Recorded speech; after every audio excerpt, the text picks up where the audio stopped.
Hello, hello, hello, and we're back. And today's going to be another quick one because today's reading was Exodus 25 to 27, and it pretty much is the very specific plans for the tabernacle.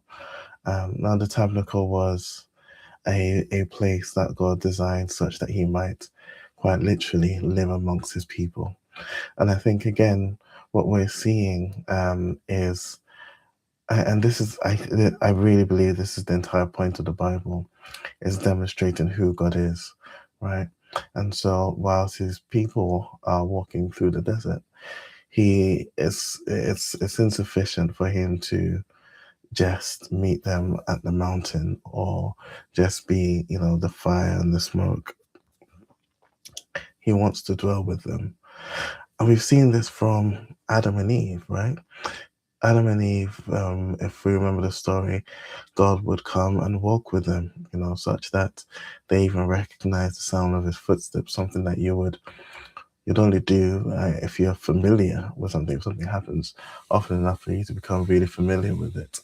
And so it would seem that God really just wants to live with his people, to really dwell amongst them. Again, skipping forward some, we see the same thing with Jesus, right? He walked amongst the people. He did not elevate himself above the fishermen that he was, man of sorrows, that didn't have a place to lay his head, He would go in on a donkey, a humble creature, not on a fine steed or, on a chariot of gold, which as God, he very well could have.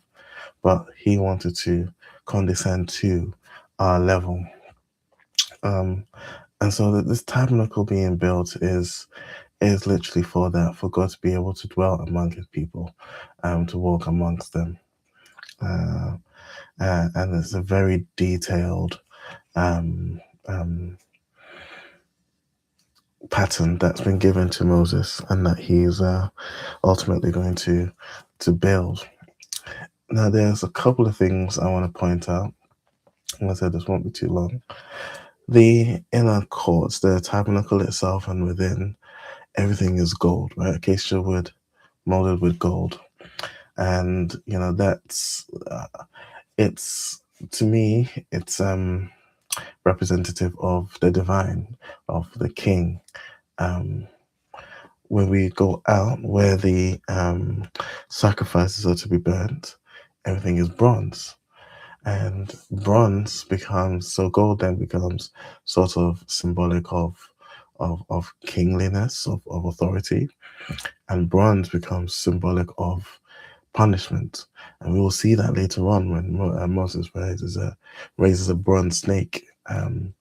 But bronze becomes representative of judgment, which is what the sacrifices are given for, right? The sacrifices end up covering the sin. They were getting judged for the people's sin, and so bronze becomes that symbolic for that.